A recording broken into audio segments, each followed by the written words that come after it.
Job Haryana రాష్ట్రాలలో చేసిన విధంగా రాష్ట్రాన్ని యూనిట్గా తీసుకుని ఎస్సీ వర్గీకరణ చేపట్టాలని ఎంఆర్పీఎస్ రాష్ట్ర ప్రభుత్వాన్ని డిమాండ్ చేసింది. మంగళగిరిలోని ఐబీఎన్ భవన్ సమావేశం ఏర్పాటు చేశారు.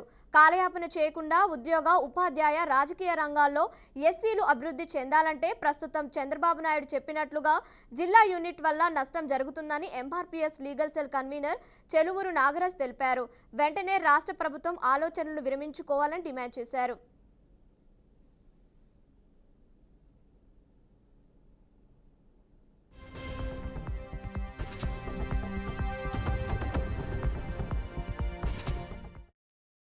వర్గీకరణ చేయకుండా పార్లమెంట్లో మాదిగల యొక్క భవిష్యత్తుతో ఆటలాడుకొని అంధకారంలో పెట్టివేసిన విషయం మీకు అందరికీ తెలిసిందే.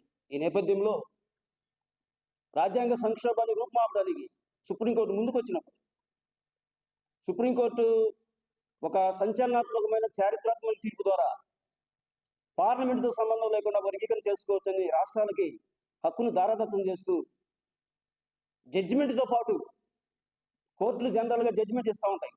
కానీ రాజ్యాంగ సంక్షోభం ఏర్పడిన సందర్భంలో రాజ్యాంగ ధర్మాసనం జడ్జిమెంట్తో పాటు కూడా పార్లమెంట్ యొక్క యాక్టివిటీని ఇక్కడ చేసిన సందర్భాన్ని మీకు గుర్తు చేస్తా ఉన్నాం.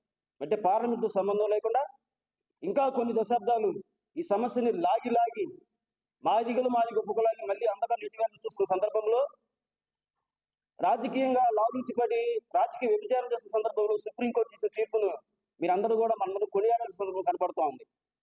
ఈ నేపథ్యంలో సుప్రీంకోర్టు తీర్పును ఆధారంగా చేసుకొని ఈ దేశంలో అన్ని రాష్ట్రాలు, మహారాష్ట్ర, తమిళనాడు, పంజాబ్, హర్యానా, ఈ రాష్ట్రాల మొత్తం కూడా డెవలప్ అయిన స్టేట్లు మొత్తం కూడా ఒక స్టేట్ యూనిట్గా తీసుకొని వర్గీకరణ ముందుకు వస్తూ ఉంటే వేరేయాజ్ ఇన్ ఆంధ్రప్రదేశ్ చంద్రబాబు నాయుడు నేతృత్వంలో ఉన్న కూటమి ప్రభుత్వం, కూటమి పార్టీ మళ్ళీ సమస్యని జటిలం చేసే విధంగా స్టేట్ని ఒక యూనిట్గా తీసుకోకుండా జిల్లాల వారీగా వర్గీకరణ చేస్తానంటే ఇది ఎంతవరకు సంభవం మనం ఆలోచించాలా.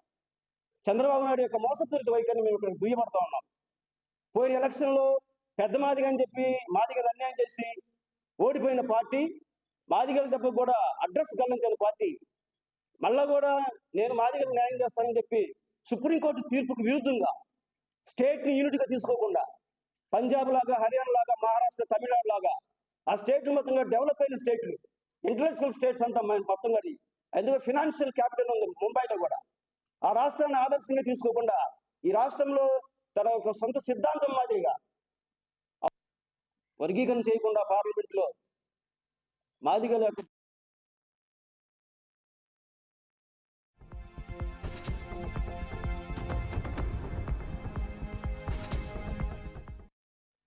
సుప్రీంకోర్టు ఒక సంచలనాత్మకమైన చారిత్రాత్మక తీర్పు ద్వారా పార్లమెంటుతో సంబంధం లేకుండా వర్గీకరణ చేసుకోవచ్చని రాష్ట్రాలకి హక్కును దారాదత్తం చేస్తూ జడ్జిమెంట్తో పాటు కోర్టులు జనరల్గా జడ్జిమెంట్ ఇస్తూ ఉంటాయి.